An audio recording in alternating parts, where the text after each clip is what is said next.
Армысыздар құпия әңгімелер арнамның тыңдармандары. Бүгінгі ұсынатын әңгімем өмірді көрген ақсақалды атамыздың әңгімесі. Өте қызықты, ер азаматтарға ой салар әңгіме. Кезінде атамыз қызу қанды жігіттің бірі болған екен. Бәйбішені көзі тірісінде қадірлей алмай, өте кеш болғанда қадірін түсінеді. Сонан кейін 90 тоқал алсаң да бәйбішеге жетпейді деп өзінен кейінгілерге, ер азаматтарға өсиет айтқысы келеді. Әрі қарай кейіпкердің баяндауы бойынша. Мен Алматы облысында 1940 жылы ауқатты отбасында дүниеге келдім. Арғы аталарымыз діни сауатты, сол өңірде әйгілі, үлкен молда болған, көздері ашық, жазу сызудан хабары бар кісілер болған екен. Әкем де сондай еді. Осы себепті бізді де жастайымыздан хат танытып, білім алуға, көздеріміздің ашық болуына барын салып тәлім тәрбие берді. Отбасымызда әжем, ата-анам, 2 ағам мен және 2 інім 8 жан едік. Әкем соғыс ардагері, немістермен соғыста, сол аяғына снаряд жарықшығы тиіп, госпитальда біраз жатып, ағашқа сүйеніп, аяғын сылтып басып елге оралған екен. Ол кезде мен шамамен 4 жастағы, енді ғана ес біліп келе жатқан бала едім. Келген соң мал қарап, соны көбейтіп, ағаларыммен мал шаруашылығында еді. Әжем мен анам бие, сиыр сауып, үйден ағарғанмен ет үзілмейтін тоқшылықта өстік. Мен жастайымнан білім құмар болып, ер жеткен соңда жоғары білім алып, белгілі бір мамандық иесі болдым. Өз ана тілім мен орыс тілінде еркін сөйлейтінмін. Бойым ұзын, шашым мен қасым қою, етім тірі, сөзшең, келісті жігіт едім. Сымбатыма қарай, жігіттің төресі болып, жас уағымда талай қыз қырқынның жүрегін жаулап, серілік құрып жүрдім. Кейін әкемнің арқасында ауылдағы совхоздың бас есепшісі болып, қызметке тағайындалып, жақсы жұмыс істеп жүрдім. Жасым 27-ге келгенде қыз таңдап, үйленуге асықпай жүріп қалдым. Екінші ағам үйлі баранды болып, өз алдына отау тігіп, бөлек шыққаннан кейін әке-шешем маған: "Қашанғы осылай жүре бермекшің, тәкіш-ау? Саған кез келген қыз қуана-қуана тұрмысқа шығар еді. Бұл маңайда өзің секілді, білімді, қызметі бар, жағдайы жақсы жігіттер кемде-кем. Бір шүйке басты тапта үйлен. Болмаса кейінгі інілерің сенен бұрын үйленіп алады" деп қол қалай бастады. Ал мен сол баяғы қиялымдағы ұзын бойлы, қыпша белді, аққұба, қасы қиылған бота көзді, ерні шиедей, аузы оймақтай, қолаң шашты аруды кездестіріп қаламын ба деп жүре бердім. Осылай жүргенімде бір күні әкем: "Тәкіш, кезекті демалысыңда оңтүстікте тұратын бір досыма қонаққа барамыз. Жол ұзақ, онда бірнеше күн боламыз. Сондағы дос жаранды аралап қайтамын. Ал сен менімен бірге барасың. Ел көріп, қыдырып демалып келесің. Ақырындап жолға жинала бер" деді. Біз үшін әкемнің айтқаны заң. Мінезі қатқыл, көп сөйлей бермейтін, бірдеңе айтса да дөп еткізіп нық шешіммен айта салатын. Содан ол кісінің бұйрығын амал жоқ орындайсың. Анам мен әжем де әкемнің қас-қабағына қарайтын. Анам әкемнің жанарынан ақ барын ұғып, оған мүлде қарсы келіп бір ауыз сөз айтпайтын. Содан кезекті демалысымды алып, әкем екеуміз оңтүстікке қарай, қазіргі Түркістан облысы Шымқаланың маңындағы әкемнің соғыста бірге болған досының ауылына қарай сапар шектік. Бір күн жүріп, әкемнің досының ауылына да жеттік. Бұл жаз мезгілі болатын. Таң атпастан күн деген шыжып, қайнап тұр. Сабырхан әкейді сол аумақтағылардың барлығы таниды екен. Сұрастырып, бір үлкен дарбазаның алдына келдік. Қақпаны бір бойжеткен ашты. Әлгі бойжеткенге қарап аузыма ашылып тұрып қалдым. Тура менің қиялымдағы армандаған ару еді. Реңі келіскен, аққұба жүзді, ұзын бойлы, қыпша белді, қос анары дікілдеп көзге ұрып тұр. Қиғаш қас, шие ерін оймақ ауыз. Қолаң шаш бөксесіне дейін түседі. Көзім рентген құрылғысы секілді қас қағым сәтте әлгі бойжеткеннің барлық түл тұлғасын сұқтана қарап өттім. Күмілжіген ботадай көздері мен бар болмысы жүрегімді дір еткізді. "Сәлеметсіздер ме? Қош келдіңіздер" деп біздің кім екенімізде сұрамастан үйге қарай бастап жүре берді. Дауысы қандай шіркін жібектей-ау. Мен қыздың соңынан қарай, одан көз алмай әкеме ілесіп, аяғым шалынысып құлай жаздап жүре бердім. Әлгі сұлу маған қарап, менің мына түріме жымыңдап күліп қояды. Мен сонда да қысылмаймын, оған қарап бір көзімді қысып қойдым. Алғаш әкем оңтүстікке барамыз дегенде Іштей келгім келмей, амал жоқ әкеме қарсы келе алмай бірге жүріп едім. Енді мына аруды кезіктіргелі, мені Құдайдың өзі алып келді-ау дедім іштей. Есік ашыла бере ар жақтан «Сәбиш, ол кім екен?» деген бір әйел кісі шықты. Сөйтіп еді әкем «Амансыңдар ма, айналайын, Сабырхан қайда? Досымды іздеп келіп едім» деп еді ішкі бөлмеден. «О, досым-ау, сен бе едің?» деп еңгезердей бір қара кісі атып шыға келді. Сөйтіп әкемді бас салып құшақтап «Сен де көретін күн бар екен ғой, хабарсыз кетіп едің, не өлі, не тірі екенді біле алмай қалдым ғой» деп көзіне жас алып әкем екеуі сағынысып көрісті. Кіреберіс бөлмеде әйел кісілер бала-шаға қаптап кетті. Барлығы бізбен сәлемдесіп, қолымыздағы сөмкелерімізді алып, бірі құман мен тегеш әкеліп қолымызға су құйып, төргі қонақ бөлмеге әп-сәтте көрпеше салып, дастархан жайып, абыр-сабыр болып кетті. Әкем мен Сабырхан әкей бір-бірін қайта-қайта құшып, арқаларынан қағып, шүйіркелесіп кетті. Сабырхан әкейіміз осы арада бір жігіттерге: «Әй, семіз қойдың бірін сойыңдар, қазан асыңдар. Алатаудың бөктерінен алыстан досымыз деп келіпті» деп бұйрықты беріп қойды. Әлгі жігіттер жақсы көке деп жылдан басып шығып кетті.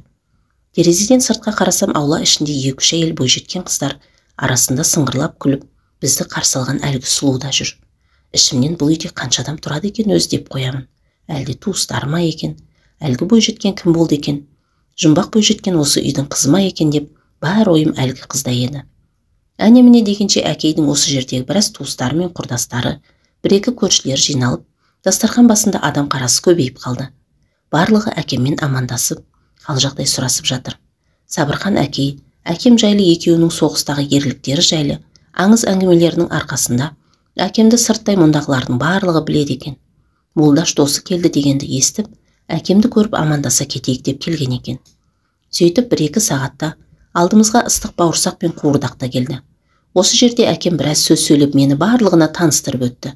Сонымен қатар досымды көріп, қазақтың салт дәстүрін берік ұстанған осы өңірден ұлыма қалыңдық іздей келдім дегенде, әкеме таңданысты жүзбен жалт қараппын. Ал Сабырхан әкей: «Ой, Молдаш, екеуміз соғыстан аман есен елге оралсақ, достығымызды берік ету үшін құда боламыз демеп пе едік? Тура уақытысында келдің-ай.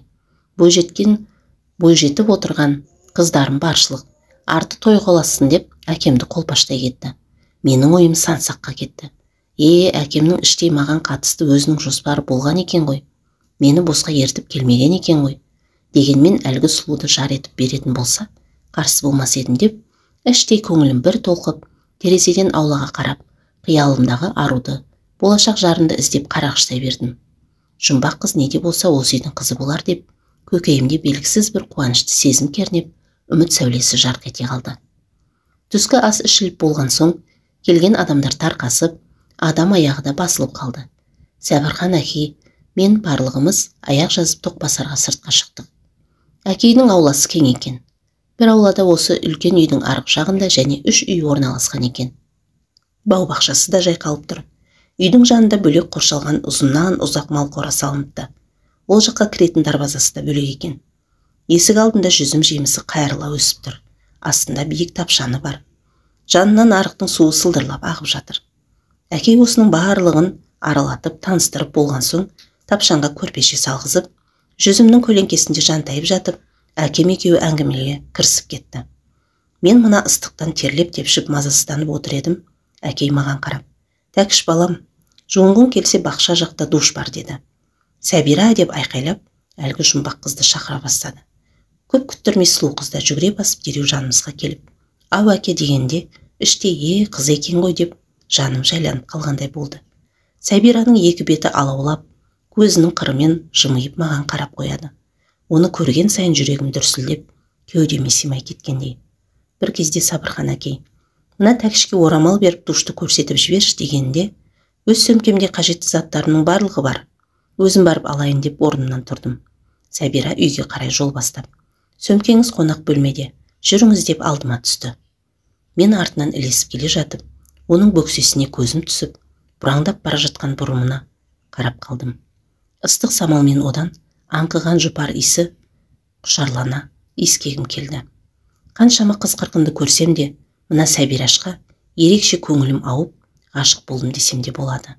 Сөйтіп қонақ бөлмеге кіріп, сөмкемнен жуынатын заттарымды алып, сыртқа шыққан соң, Сәбираш үйдің арт жағындағы бақша маңында тұрған душты көрсетіп, бөшке толып тұр, байқаңыз, су ыстық болып күйіп қалмаңыз деп тырқылдап күлді. Бізде күн ыстық қой, бөшкедегі су ысып кетеді, дейді. Сыңғырлаған күлкісі құдды қыдығымды келтіріп жібергендей. Мен суын қалай ағызамын көрсетіп жіберсеңші деп екеуміз де душқа кірдік. Ол қолын созып жоғарыдағы бөшкенің су ағызатын жерін ашып жатыр еді. Мен оның белінен қапсыра құшақтап алдым. Екеуміз екі жарты бір бүтіндей болып, жүрегіміздің дүрсілін естіп тұрғандай едік. Сондай сұлусың, Сәбираш. Бір көргеннен жүрегімді жаулап алдым деп едім. Ол, ой, не істеп жатырсыз? Қойыңызшы деп екі беті алаулап, жымия, қолымды белінен қағып жіберді де жүгіре басып кетіп қалды. Мен бұл қыздың жанында өзімнің іс әрекетіме есеп беруден қалып бара жатыр едім. Осы ару менің жарым болады деп, оның қыпша белі мен аңқыған жұпар иісіне масайып қала бердім. Сөйтіп аздан соң есімді жиып, жуынып шайынып, біраз сергіп, әкемдердің жанына келсем, екеуі терлеп тепшіп, көк шай ішіп, шүйіркелесіп, әңгімелесіп отыр екен. Түс ауа бастаған уақыт еді. Сабырхан әкей кешке бүкіл отбасым жиналады, сол кезде барлығымен таныстырамын деп айтып жатты. Мен суға түсіп алған соң бойым жеңілдеп, маужырап жатып көзім ілініп кетіпті. Бір кезде жылқының кісінеген, сиыр қойдың маңырап мөңіреген дауыстарынан оянып кеттім. Қарасам, кеш болып қалыпты. Мал өрістен қайтып жатыр екен. Жанында әкемдер әл әңгімелесіп отыр екен. Аулада ошақ жақтан еттің иісі бұрқырап шығып жатыр. Ол жақтағы әйелдердің арасынан сұлу қыз көрінбейді. Менің түстегі ісімнен кейін ұялып жүрма, өзімде бекер өйттім-ау деп, өз ісіме ыңғайсызданып ойланып қалдым. Осы кезде қақпа сарт етіп ашылды да, салт атты біреу кіріп келді. Шамалы қараңғы түсіп қалғандықтан бет бейнесі анық көрінбеді. Жаңа үйретілген асауат екені көрініп тұр. Ауыздығын шайнап, аспанға шапшиды. Үстіндегі жігіт мықты екен. Тақымын қысып алып, аттың ауыздығын керіп ұстап алыпты. Асау қанша бұлқынса да былқ етпейді. Осы кезде әкей, ой, балаларды арал, Күміш, байқасаңшы, арғы дарбазадан кіргізбейсің бе? Болат, ей Болат, ашана қораны деп айқайлап еді. Бір жігіт жүгіріп келіп, ар жақтағы қораның есігін ашып, салт атты сол жаққа қарай атымен алысып, жотасынан қамшымен осып-осып жіберді де қораға қарай шауып кетті. Әкем, аттың үстіндегі жігітің мықты екен, ұлың ба деп еді. Әкей қарқылдап күлді. Қазір көресің, таныстырамын, асықпа деді. Молдаш, қазір дастархан жайылсын, кешкі астың үстінде отбасымның барлық мүшелерімен таныстырамын. Ұлыңа қалыңдық жайында сөйлесеміз дегенінде, ару қыздың бейнесі көз алдыма келе қалды. Осы кезде әлгі шабандоз да жанымызға келіп, амансыздар ма, қош келіпсіздер дегенде, әкем екеуміздің таңданысымызда шек болмады. Аузымыз аңқайып, жаңағы шабандозға қарап қалдық. Жаңағы асаудың үстіндегі қыз бала екен. Сабырхан әкей, Күміш келе ғой. Мына кісі өздеріңе айтып жүрген Алматыдағы досы Молдабек әкей. Жанындағы ұлы Тәңірберген. Мені іздеп келіпті. Ал мына шабандоз бәйбішемнен туған жалғыз қызым Гүлім деп таныстырғанда, әлгі қыздың ат құлағында ойнайтын өнеріне тәнті болдық. Әкем, бақытты бол айналайын, ат үстінде керемет отырады екенсің деп таңданысын жасыра алмады. Гүлім, таныстығыма қуаныштымын. Әкем сізді аузынан тастамайтын.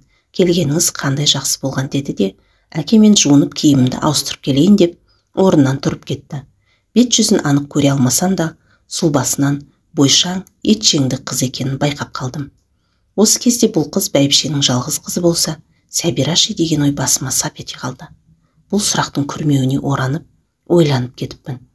Бір кезде әкейдің бәйбішесі, Сәке, дастарханға жүріңіздер, ет дайын болды деген соң, беті қолымызды шайып үйге кірдік. Төр жаққа жайғасқан соң, әкейдің отбасы мүшелері толық жиналды. Бір қауым ел болды. Үлкені бар, кішісі бар, арасында ару қызда. Кішкентай балалар да бар. Құдай-ау, бұл үйде қанша адам тұрады өзі деп іштей таңданып отырғанында, Сабырхан әкей отбасымен таныстыра бастады. Әкейдің 4 әйелі бар екен. Біз отырған үй бәйбішеніңкі екен. Ал ауладағы 3 үй кейінгі әйелдерініңкі екен. Қазақта алдымен бәйбіше, екіншісі тоқал, үшіншісі сайқал, төртіншісі аққұлдық деп айтады ғой. Ал осындағы бала шаға осы кейінгі 3 әйелінен екен. Бәйбішесі үйленгеннен кейін біраз уақыт сәби сүйе алмай жүріп, жаңағы Гүлімді жасы өте босанып, онан кейін құрсақ көтере алмапты. Сөйтіп Сабырхан әкей соғысқа кетіп, ауыр жарақат алып, Соғыс аяқталмай жатып елге оралғанда, сұм соғыс жалғыз інісін жалмап, бәйбіше келінін 2 баласымен қолына кіргізіп алыпты. Онан кейін аш-жалаңаш жүрген бір жесірді де бір қызымен қолына кіргізіп алыпты. Сөйтіп және ешкімі жоқ, күйеуі соғыста қаза болған, басқа жақтан ауып келген ақ қолтықты да аяп, бір баласымен қолына алып, 4 әйел әкей соғыстан оралғанша бір-біріне сүйеу болып, балаларына бір қазаннан тамақ беріп, азын-аулақ малды бағып, егістіктен масақ теріп, күндерін көріп отырған екен. Сабырхан әкей оралған соң, бәйбіше інісінің әйелін әмеңгерлікпен аласың. Ал ана екеуін 3-ші, 4-ші әйел етіп алып, жесір мен жетімдерге пана болып, қаңғыртпай, өз қанатыңның астына ал. Мен басқа құрсақ көтере алмадым. Осылармен ұрпағың көбейеді деп көндірген екен. Содан бір ауладан үй соғып, жесір мен жетімдерді қанатының астына алып, 4 әйелден ұрпақ өрбітіп, бір аулада тату-тәтті тұрып жатқан жайы бар екен. Кейінгі әйелдерінің балалары бәйбішені Дәу апа деп атайды екен. Бәйбіше өте ақылды, сабырлы, мейірімді жан екені көрініп тұр еді. Осы әулетті басқарып, күйеуінің балаларын бөліп жармай, барлығына мейірімін төгіп, бір аулада ұстап отыру деген оңай шаруа емес қой. Мұны естігенде әкем екеуміз аң-таң болдық. Жаңағы ару қыз 3-ші әйелмен еріп келген қыз болып шықты. Осы кезде бәйбішенің қызы Гүлім кіріп келді. Ол да аққұба келген, өте реңді еді. Ұзын бойлы, етжеңді, шымыр қыз екен. Қолаң шашы беліне түседі. Жаңағы шабандоз қыз бен мына ұзын көйлектегі қыз екеуі екі басқа еді. Әкесі осы қыздың ерекше жақсы көрінетін байқалып тұр еді. Гүлімді төрге шығарып менің жаныма отырғызды. Бой жетіп отырған қыздары Сәбира мен осы Гүлім екен. Гүлім жаныма жайғасқан соң, төмен жақта отырған Сәбираш отты жанармен маған бір қарады да орнынан тұрып кетіп қалды. Оның мұнысын мен түсіне алмадым. Маған ренжулі ме екен деп ойлап қойдым. Ет жеп, сорпа ішіп болған соң, әкейдің кейінгі әйелдері мен балалары өз үйлеріне тарқасты. Біз үлкен үйде қонақ бөлмеге жайғастық. Әкем досымен біраз уақытқа дейін әңгімелесіп отырды. Мен әлгі Сәбирашты ойлап, әкем осы қызды алып берер болса, үйленемін деп қиялдап жатқан болатынмын. Әлден соң әкем жаныма келді. Сөйтті де өз төсегіне жайғасып жатып, «Тәкіш, ұйықтап қалмадың ба?» деп сұрады. Мен, «Жоқ, жаңа күндіз ұйықтап алдым ғой» деп едім. Әкем, «Тәкіш, мен сені осында өзіңе қалыңдық көрейік деп ертіп келгенмін. Өзің көріп отырғандай Сабырхан әкеңнің әулеті өте керемет. 4 әйелді ептеп, бала шағасымен тату-тәтті тұрып жатқан жайы бар. Балалары да өте тәрбиелі. Досыммен құда боламын. Осы үйдің қызын саған жар етіп алып қайтамыз». Сабырханмен бұл жайлы ақылдасып, сөйлесіп, келісіп те қойдық дегенінде таң қалмадым. «Әке, дегеніңіз болсын. Маған Сәбира ұнады.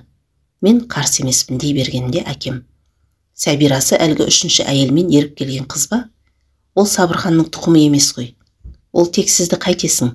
Ой, сен де осынша жасқа келіп адам тани білмейді екенсің. Бәйбішенің қызы саған жақсы қатын болады. Шешесіне қарап қызын ал деген, Гүлімге үйленесің» деп шорт кесті. Сөйтті де, «Ал жатып ұйықта, ертең сөйлесеміз» деп теріс қарап жатып қалды. Қиялым сағым болып көзден ғайып болды. Әкемнің қыңыр мінезін білемін ғой, айтқанынан қайтпайды. Оның шешімнен кейін бір түрлі жүрегім қысылып, жаным құлазып сала берді. Сәбираштың отты жанарының мәнісін енді ұққандай едім. Ертесінде таңғы ас үстінде Сабырхан әкей бар отбасы мүшелерін жинап, Гүлімді маған жар етіп беретіні жайлы айтты. Бәйбіше көзіне жас алып, бізге бақ тілеп, маңдайымыздан сүйіп, қалған отбасы мүшелері де жаңа туыстығымызға құтты болсын айтып құттықтап жатыр. Әкем де мәз болып арқамнан қағып, «Тәкіш, көрерсің, осы қызбен бақытты боласың» деп бақ тілеп, Гүлімнің маңдайынан сүйіп, Сабырхан досы екеуі төс қағыстырып, құда болып, үй іші абыр-сабыр болып кетті. Бірақ ішкі күйзелісімді ешкімге білдірмедім. Көңіл қошым болмады. Сәбираға қарап едім, екеуміздің жанарымыз түйісіп қалды. Оның да жанарынан бір мұңды байқағандай болдым. Бір кезде жанарынан жас ыршып кетті де, жүзін төмен салып, жүгіре басып қонақ бөлмеден шығып кетті. Терезеге қарап едім, бақша жаққа қарай жүгіріп кетіп барады екен.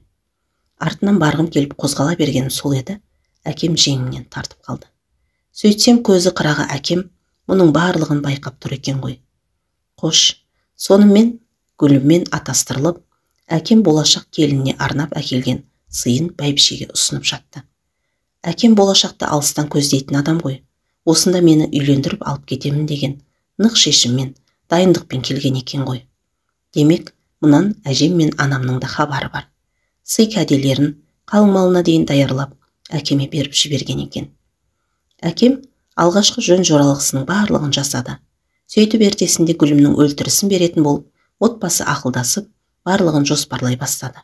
Қыздарын осы үйінен ұзатып, бізбенен бірге қосып жіберетін болды. Ал әкем Алматыға оралған соң, көп кешікпей құдалық той жасайтын болып, осындағыларды сонда күтуге алдын ала шақырып та қойды. Сонымен әп сәтте тағдырымыз шешіліп, осы үйдің күйеу баласы болып шыға келдім. Ал Сәбирашты, ғашығымды, қиялымдағы ару қызды сол таңғастан кейін мүлде көрмедім. Шешесінің үйінен шықпай қойды. Тек ертесінде ғана Гүлімнің өлтірісін таратып жатқанда бірақ келді. Баяғы сыңғырлаған күлкісі жоқ.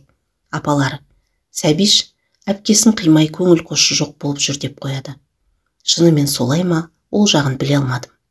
Менің де жүрегім ауырып, ару қызды қимай, оған ұрланып қарай беремін.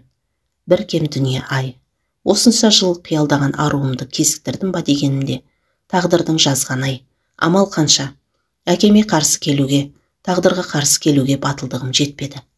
Сөйтіп, онда және 2 күндей болып, Гүлімді қолынан ұстап, жетектеп кете бердім. Көлікке отыра бергенімізде, Сәбираш келіп әпкесімен жылап қоштасты. Сөйтті де маған қарап, қош болыңыз жезде, бақытты болыңыздар. Жақсы күндерде жолыққанша деп, жанары жасқа толып, қараған көз қарасы, жүрегімді ауыртып, көпке дейін жадымнан кетпеді. Сөйтіп оңтүстіктен жарыммен бірге оралдым. Келген соң, әжем мен анам, аға жеңгелерім, інілерім мен туыстарымыз бізді қуана қарсы алды. Гүлімнің басына ақ жаулық салып, қара шаңырақтың босағасын оң аяғымен аттатып, келін етіп түсіріп алды. Гүлім ата-анамның көптен күткен келіндері еді. Мал сойып туған туыс, ауыл аймақты шақырып, үлкен беташар той жасады. Той өткен соң кешқұрым жеңгелерім ақ жайма салып, жарымды қойныма әкеліп салып берді. Сөйтіп ешқандай сезімсіз жар құштым. Дегенмен уақыт өте келе Гүлімге де үйрене бастадым. Гүлімнің мінезі өте жайлы еді. Ақылды, сабырлы, үй шаруасын өте епті, шымыр, қара жұмысқа төселген мықты келіншек болды. Осы үйдің бар шаруасын дөңгелетіп алып кетті. Әжем мен анам келіндеріне дән риза еді. Күнде таңертең ерте тұрып, сиырды сауып, сүтін пісіріп, қою шайын демдеп, үлкендер шыққанда иіліп сәлемін салып, әжем мен әке шешемнің ақ батасын алып жүрді. Араға көп уақыт салмай-ақ аяғы ауырлады. Ата-анам келіннің іші білінбей жатып, құдаларды шақырып, бір міндетімізден құтылып алайық деп, осы орайда Гүлімнің ата-анасы мен бауырларын шақырып құдалық той жасады. Осы кезде баяғы жүрек құрғыр, өрікпіп, Сәбираш, сұлу қыз, ару қыз есіме түсіп, келген қонақтардың арасынан көзіммен соны іздей бердім. Алайда ару қыз келмепті.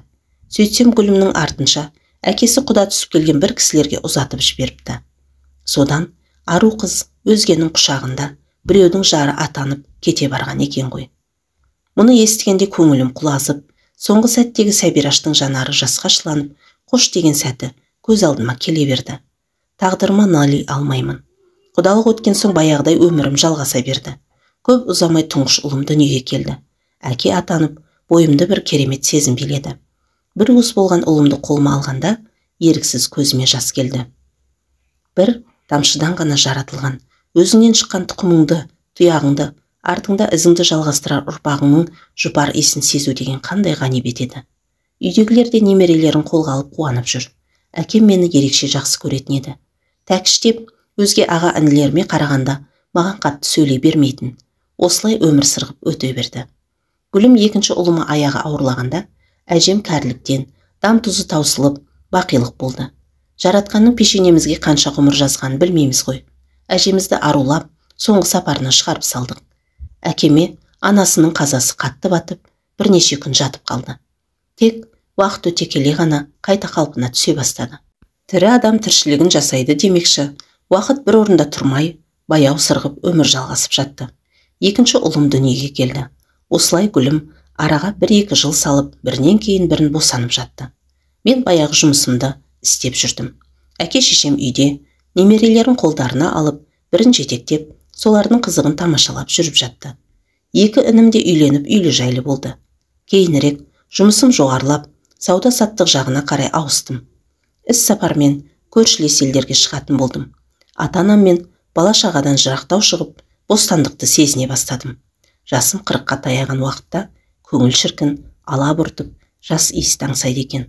Қызметім бар, дүние байлықта жетеді. Әйелім жағдайымды жасап, жақсы күткеннен бабында едім. Содан кезекті іс-сапармен Қырғыз елінің бас қаласына барғанында әріптестерімен мейрамханада тамақтанып отырып, Сәбирашты көргендей болдым. Ару қыз дегенінде баяғы нақ сол Сәбираш емес, тура соның көшірмесі дегейсің. Сол мейрамханада даяшы болып жұмыс істейтін жап-жас сұлумен таныстым. Тап сол баяғы қылшылдаған 27 жаста қалпыма қайта түстім десем де болады. Әлгі сұлуды көргенімде жүрегім дүрсілдеп, тұла бойым шымырлап қоя берді. Қырғыздағы соңғы іс сапарымнан кейін бар ойым әлгі сұлу ару махаббатқа ауды. Қанатыма жел бітіп, ақша бұлттардың арасында қалықтап ұшып жүргенде едім. Махаббатпен көктем айында танысқан болатынмын. Табиғатпен бірге менің де бар болмысым жаңарып, ерекше бір күйге түстім. Жұмыс бабын сылтауратып, араға аз уақыт салып, Қырғызға және бардым. Бұл жолы арнайылып, махаббатпен жолығуға іздеп бардым. Жұмысына барып, кешкісін оңашада сөйлесуге шақырып едім, ол қарсы болмады. Сөйтіп жұмысы аяқталған соң, қаланың у-шуынан тысқарылау жердегі бір мейрамхана мен қонақ үй комплексіне апарып, оңашада отырып сөйлестік. Қыз менен біршама жас кішілігі бар еді. Махаббаттың бойынан құдды Сәбираны көретінмін. Түр тұлғасы анық соның жас уағындағы көшірмесі еді. Арманда кеткен Сәбирашты, ару қызды қайта тапқандай керемет сезімде едім. Оны жоғалтып алатындай, қалай да болса дегеніме көндіріп, онымен бірге болғым келді. Сезім мен нәпсінің жетегінде кетіп, осы ісімнің бұрыстығына мән беріп, тереңнен ойланбадым, ойлағым да келмеді. Жасы келіп қалған әке-шешемнің, гүлімнің, балаларымның алдында кешірілмес күнәға батып жатсам да, осы күнімнен, осы шағымнан ләззат алғым келді. Махаббат та жас ерекшелігіміз бен менің отбасылы екеніме қарсы болмады. Алматыға барып, сонда жұмыс істеп, тұрақтап қалғысы келетіндігін айтты. Мен оның мұнысына тіптен қуанып, оған қолымнан келгенше сол жақтан жұмыста тұратын пәтерде тауып беруге, қаржы жағынан да көмектесіп тұруға уәде еттім. Тек менімен бірге болсам болғаны деп едім, ол қарсы болмады. Сөйтіп сол кеште мейрамханада махаббатпен шарап ішіп, әңгімелесіп, кеш соңында жоғарда қонақ үйдің бір бөлмесін жалға алып, көңіліміз жарасып, сылқым сұлу махаббатпен керемет түнді өткіздім. Содан келесі айдың басында оны Алматыда күтіп алатын болып келісіп, құшағыма қысып, құшарлана иіскеп, қимай-қимай Алматыға қайттым. Бір ай маған 1 жылдай созылып кеткендей болды. Әйтеуір уәделескен күні оны автобекеттен күтіп алып, алдын ала Зейнеттегі бір орыс апаның жер үйінің алдындағы жалға алған 2 бөлмелі кішірек времянкасына алып бардым. Іші таза, жылы, жиһазы да бар шағын 2 бөлме махаббатқа да ұнады. Жайғасып болған соң, жаңа жұмысының мекен жайын беріп, ертесін ерте сол мекемеге менің атымнан барасың деп, жұмыс орнын да дайындап қойдым. Қош әйтеуір не керек, махаббат жаныма жақын жерде, көз алдымда жүрсе екен деп, бар жағдайын жасауға тырыстым. Ол орналасып алған соң, онымен 2 күннің бірінде кездесіп тұратын болдық. Кейде үйдегілерге іс сапарға барамын деп, 2-3 күн деп махаббаттың жанында қонып қалатын болдым. Осылай жүргенімде, бір күні гүлім іштей бірдеңені сезді ме? Тәкебай, осы сен соң күндері қатты өзгеріп кеттің. Біреуді тауып алғаннан саумысың деп, сұрақты төтесінен қойып қалғанда, сасып қалдым да артынша. Тауып алсам қайтер едің? Сенің әкең секілді 4 әйел алмасам да, бір тоқалға қалай қарайсың? Анаң секілді сыйдырып отырар ма едің деп, мен де сұрағына сұрақпен төтесінен жауап қайтарып едім, гүлім. Сен өзіңді менің әкеммен салыстырма. Әкем жетім мен жесірді өз панасына алып сауапты іс жасады. Ол кезең соғыс уақыты еді. Анам апаларыма жаны ашып, жанына алып, әкемнің ұрпағы көбейсін деп, апаларым мен бауырларым жетімдіктің зарын тартпасын деп, әкемді үйлендіруге көндірді. Бұл тағдырдың ісі. Ал сенікі нәпсі құмарлық, әлсіздік пен тоқшылықты көтере алмағандығың болар еді деп, қатты айтып тастады. Негізі Гүлім мінезі салмақты болғанымен, қыз уағында небір асауаттарды қолға үйретіп, аттың құлағында ойнаған мықты қыз еді ғой. Өздігінен ешкімге артық ауыз сөз айтып тиіспейтін, ал себепсіз ашуына тиіп жатқанды мірдің оғындай бір ауыз сөзмен жайпап салатын. Бұл оның жастайынан қалыптасқан мінезі еді. Осы уақыт аралығында маған 5 ұл бала тауып берді. Ата-анама қарап, балаларды тәрбиелеп, үйдің бар шаруасын дөңгелетіп отыратын. Кейде оған қарап отырып, өзімнің істеп жүрген ісіме іштей қатты қысылатынмын. Бірақ қылықты да тәтті махаббаттан да бас тарта алмайтынмын. Махаббатты жанымдай жақсы көретінмін. Оның жанында бүкіл әлемді ұмытатынмын. Осылай екі жақта өмір сүріп өтіп жатты. Уақыт өте махаббат, тәкөн, мен қашанғы мына жалдамалы пәтерде тұра бермекпін. Маған үй алып берсеңші, екінші әйелің болсам да разымын. Жасым болса өтіп барады, сәби сүйгім келеді деп жиі айтатын болды. Бұл нәрсе менің де ойымда бар болатын. Ерте ме, кеш пе осылай істемесем, Сәбираш секілді махаббаттан да айырылып қалуға қорқатынмын. Алайда мұны алдымен әкеме қалай айтпақпын. Гүлім мен ес біліп қалған ұлдарым ше. Олар қалай қабылдар екен деп басым қата бастады. Осылай жүргенде бір күні махаббат аяғы ауыр екендігін айтты. Мұны күтпеген едім. Абдырап қалдым. Енді бұл мәселені ертерек шешпесем болмайтын болды. Бірақ қанша оқталсам да әкеме айтуға бата алмай, махаббатқа әнем не деп уақытты созып жүре бердім. Уақыт деген зуылдап өте берді. Махаббат декреттік демалысқа шығып босануға дайындала бастады. Бір күні әдеттегідей іс сапардамын деп махаббаттың жанында жатқанда хозяйкамыз Жанна әжей «Тако, тебя просит телефоны» деп үйіне шақырды. Жанна әжейдің үйінің телефон нөмірін сенімді бір-екі досыма ғана берген болатынмын. Аса шұғыл жағдайда ғана хабарласыңдар деген болатынмын. Барып тұтқаны көтерсем жақын досым екен. Әкем қатты науқастанып ауруханаға түсіп қалыпты. Жағдайы нашар дейді. Үйдегілер қиын жағдайда отырғандығын айтып, тез жетпесем болмайды деген соң дереу көлікке отырдым. Сол кеште аздап шарап ішкен болатынмын. Алайда оған да қарамадым. Ауылға қарай құстай ұштым. Ауыл мен Алматының арасы 1 сағаттай жол еді. Үлкен трассада жоғары жылдамдықпен келе жатып, қараңғыда жолдан өтіп бара жатқан ірі қара малды қағып, көлігім 2 рет аударылып, көлікке қысылып, есімді жоғалтыппын. Содан қанша жатқан белгісіз ауруханада есімді жидым. Кеудемді көтере алмай, аяқтарым жансызданып қалған секілді. Бір кезде медбике келіп дәрігерді шақыртты. Дәрігер қабырғам мен аяғым сынып, басыма зақым келгенін, ота жасалғанын айтты. Енді біраз уақыт біздің бақылауымызда боласыз. Тез сауығып кетіңіз деп жағдайымды тексеріп шығып кетті. Ал жақындарымнан ешкім жоқ. Медбикеден сұрап едім, әйеліңіз осында, қазір келеді деді. Бір кезде бет аузы ісініп, жүзі солғын тартқан Гүлім кіріп келіп, мені көре салып, «Тәкебай, атамнан айырылып қалдық. Бекем бол» деп булығып жылап жіберді. Мұны естігенде төбемнен жай түскендей болды. Әңгімені жазған және дыбыстап оқыған Жазира Тулешева. Жалғасы келесі бөлімде. Келесі бөлімді жіберіп алмас үшін құпия әңгімелер каналыма тіркеліп, қоңыраушаны басып қойыңыздар.